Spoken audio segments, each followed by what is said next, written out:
Ecológica, seu podcast sobre meio ambiente.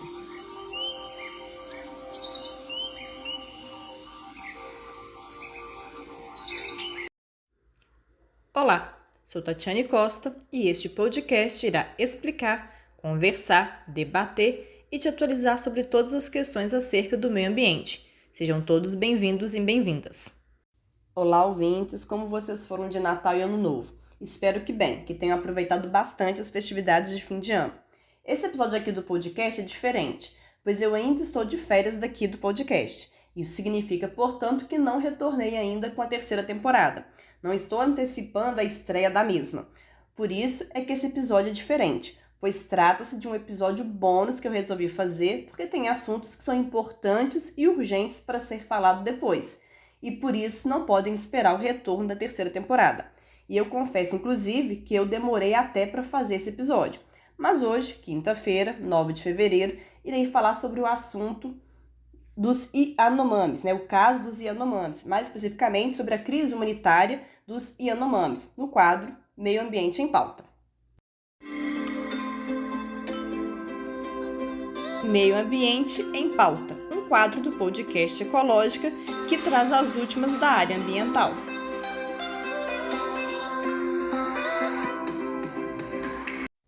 E para a gente começar a falar e a entender sobre o assunto do episódio de hoje, temos de voltar um pouco no tempo. Voltarmos para o início de toda essa questão. Mais especificamente, precisamos voltar para a década de 1970, quando os limites leste e sudeste da terra indígena Yanomami começaram a ser invadidos com a implantação de projetos de desenvolvimento no âmbito do Plano de Integração Nacional. E esses projetos tratavam-se da construção de um trecho da Estrada Perimetral Norte, a BR-216, e também a criação de programas de colonização pública.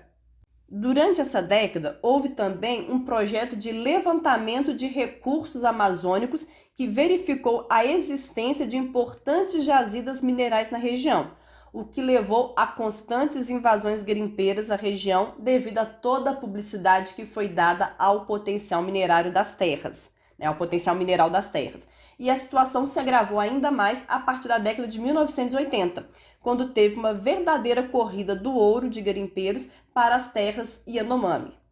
Várias pistas clandestinas de garimpo foram abertas no curso superior dos principais afluentes do Rio Branco a partir da década de 1980, inclusive com a ajuda do governo federal, que ampliou uma pista de pouso na área, na fronteira do Brasil com a Venezuela, em 1986.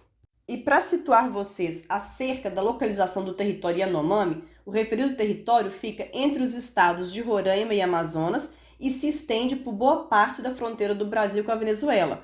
Conta com quase 10 milhões de hectares e aproximadamente 27 mil indígenas, incluindo grupos isolados. Bom, tendo vocês agora se situado em relação à localização do território Yanomami, vamos dar continuidade aqui na questão. Pois bem, como eu estava falando, teve a ampliação da pista de pouso na região até pelo governo federal, com o apoio do governo federal. E essa ampliação facilitou o ingresso dos invasores que no fim da década, já de 1980, chegavam a 40 mil e construíram ainda mais de uma centena de outras pistas. Toda essa situação desencadeou diversos conflitos que culminaram na demarcação da terra indígena em 1992, o que provocou momentaneamente um declínio das atividades na região, mas que voltou a crescer logo em seguida. Inclusive, as tensões nas terras Yanomami, em 1993, resultaram em um massacre, o massacre de Ramchu, que os garimpeiros atacaram a aldeia e assassinaram 16 Yanomami da comunidade, em Roraima, que fica na fronteira do Brasil com a Venezuela, na fronteira ali da Venezuela com o Brasil. Tal ato rendeu a primeira condenação na história do Brasil pelo crime de genocídio. Bem, acho que já deu para entender como começou toda essa história. Então podemos avançar um pouco mais na linha do tempo e chegar em 2019, quando tivemos um desmonte das políticas, estruturas e órgãos ambientais que estimulou a ocupação ilegal das áreas protegidas e o território Yanomami foi uma dessas áreas, sendo inclusive uma das mais afetadas. Então, ainda em 2019, A quinta fase da Operação Ágata, a Operação Ágata, segundo o site do governo, foi criada em 2011 e vem sendo executada em parceria com órgãos de segurança pública e de fiscalização a nível federal, estadual e municipal, combatendo o crime e realizando ações cívico-sociais, oferecendo à população atendimento médico-odontológico. Bem, a quinta fase dessa operação, em 2019, descobriu um grupo de WhatsApp em que militares do Exército, que eram encarregados de proteger terras Yanomamis, estavam alertando os garimpeiros acerca de fiscalizações e ações nas terras dos Yanomami. Os garimpeiros chegaram a receber imagens de saída das tropas e suas direções, podendo assim esvaziar os locais de extração criminosa antes da chegada da fiscalização. E um detalhe bastante curioso é que essa operação constatou que muitos desses militares possuíam parentesco com alguns garimpeiros. Olha que curioso. No entanto, a tal operação, ocorrida na época, não resultou em nada, uma vez que, como dito aqui anteriormente, estava em curso ao longo de 2019 o desaparelhamento, o desmonte de toda a agenda socioambiental. Então, a FUNAI, na época, já estava desaparelhada, ou melhor, já estava aparelhada com as pessoas que agiam em prol do desmonte. Por isso, não deu em nada a tal descoberta. Avançando um pouco mais na nossa linha do tempo, tivemos em 2020 garimpeiros invadindo e fechando diversos polos básicos de saúde, obstruindo assim a prestação de assistência médica a mais de 3 mil indígenas, e isso durante a pandemia de Covid-19, em que a assistência médica se faz ainda mais necessária. Naquele mesmo ano, a Articulação dos Povos Indígenas do Brasil, a ABIP, em conjunto com 6 partidos políticos de oposição, ajuizaram no STF a ADPF número 709, requerendo a construção de barreiras sanitárias para impedir a entrada de invasores em terras indígenas habitadas por povos isolados ou de recente contato. Além da retirada dos invasores que na época se encontravam em seus territórios, solicitou também que o atendimento do subsistema da saúde, do indígena, do SUS, fosse prestado a todos os indígenas do país, mesmo aqueles não aldeados ou que habitavam áreas não demarcadas, e solicitou também da União a elaboração de um plano de enfrentamento da Covid-19 para os povos indígenas brasileiros. Em julho de 2020, a Corte deferiu a maioria dos pedidos, mas a não retirada dos invasores, apesar da determinação do Ministério Público Federal e do Tribunal Regional Federal da Primeira Região para a retirada dos invasores. Já em 2021, tivemos várias tentativas do governo federal de permitir garimpo em terras indígenas, como, por exemplo, a autorização do avanço de 7 projetos de exploração de ouro numa região praticamente intocada da Amazônia, que inclusive falei sobre no episódio 8 da primeira temporada do podcast. Tivemos também a tentativa do governo federal de adicionar à lista de povos tradicionais os garimpeiros e pecuaristas, assunto falado no episódio 10 da primeira temporada.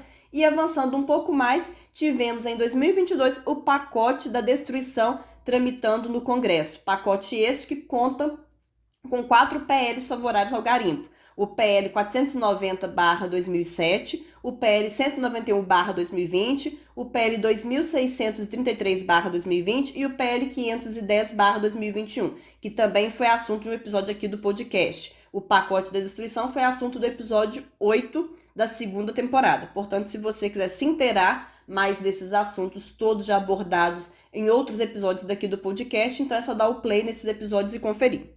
Mas, ainda em 2021, o governador de Roraima sancionou uma lei pró-garimpo, que liberava todos os tipos de garimpo no estado, com o uso de mercúrio. E essa lei partiu do próprio governador, inclusive. No entanto, o STF considerou a lei inconstitucional.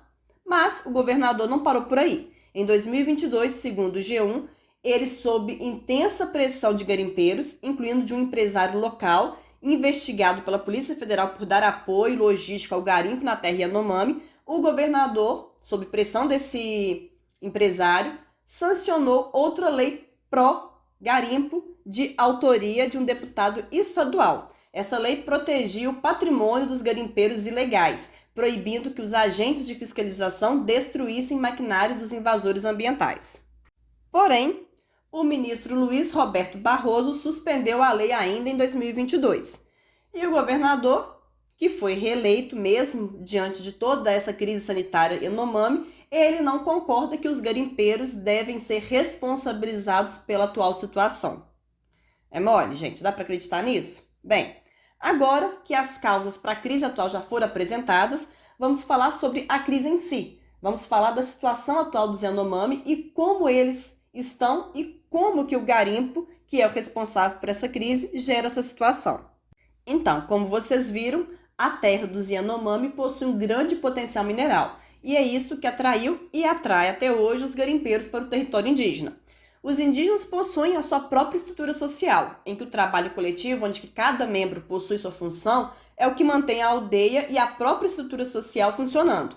Então, quando os garimpeiros invadem seus territórios, a primeira coisa que eles fazem é a desestruturação, a desestabilização dessa estrutura, para que eles possam facilmente se fixar nas terras indígenas. Pois, uma vez destruída essa estrutura social indígena, os índios, eles não conseguem defender seus territórios. Então, assim que os garimpeiros invadem, eles cooptam os homens para o garimpo, enquanto que as mulheres e as crianças são sexualmente exploradas. E para que toda essa estrutura social indígena seja totalmente aniquilada, os garimpeiros ainda introduzem o álcool e outras drogas entre os indígenas.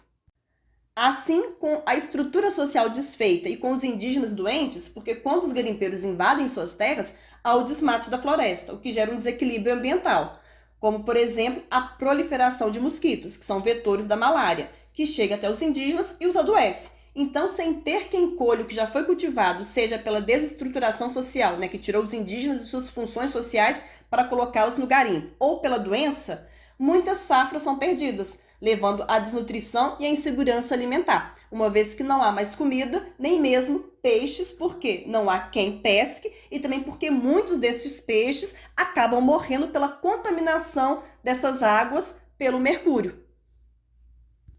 Então, sem comida direito e ainda infectados com malária ou outras doenças também, porque não é só malária, tem que deixar isso aqui claro, que já leva também uma destruição no caso da malária, os Yanomami chegam à situação que vemos hoje. Então, é assim que o garimpo provoca essa crise sanitária. E isso ocorre a curto prazo. A longo prazo, nós temos também a contaminação do mercúrio, que eu até acabei de falar aqui, que mata os peixes, mas também adoece a longo prazo os Yanomami, o mercúrio, que é uma substância tóxica usada pelos garimpeiros para separar o ouro.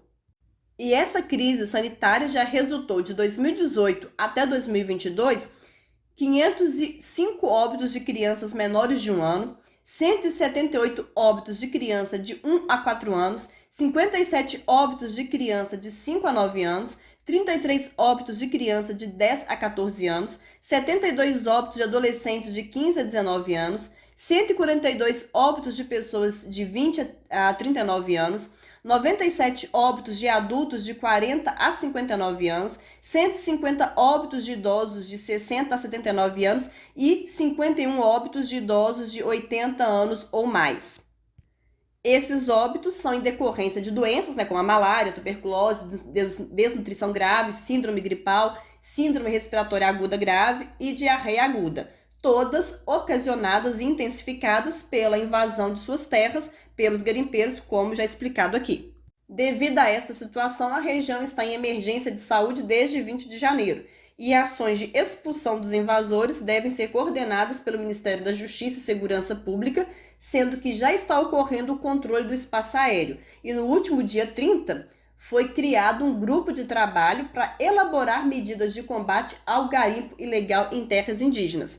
E por causa desse controle do espaço aéreo, muitos garimpeiros têm deixado a região em barcos ou encaminhadas pela floresta. Eles também estão tentando sair da região em voos clandestinos, porém não estão encontrando ninguém, para buscá-los no território Yanomami. Não estão encontrando pessoas dispostas a ir até eles buscá-los no território Yanomami. Bom, a situação dos Yanomami é grave e também antiga, visto que eles convivem com as invasões de seus territórios desde a década de 1970 e 1980. E o jeito de solucionar de vez esse problema e de forma definitiva é a elaboração e a adoção de medidas de combate ao garimpo, com agentes de fiscalização realizando seu trabalho de modo incorruptível.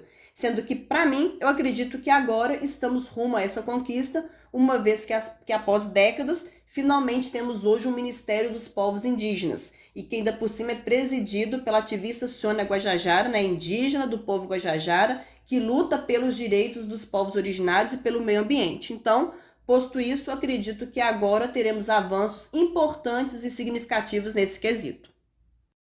É isso, ouvintes. Chegamos ao final de mais um episódio do seu podcast sobre o meio ambiente, o Ecológica. Eu agradeço a vocês por terem ouvido, espero que tenham gostado e até o próximo programa. Espero vocês lá.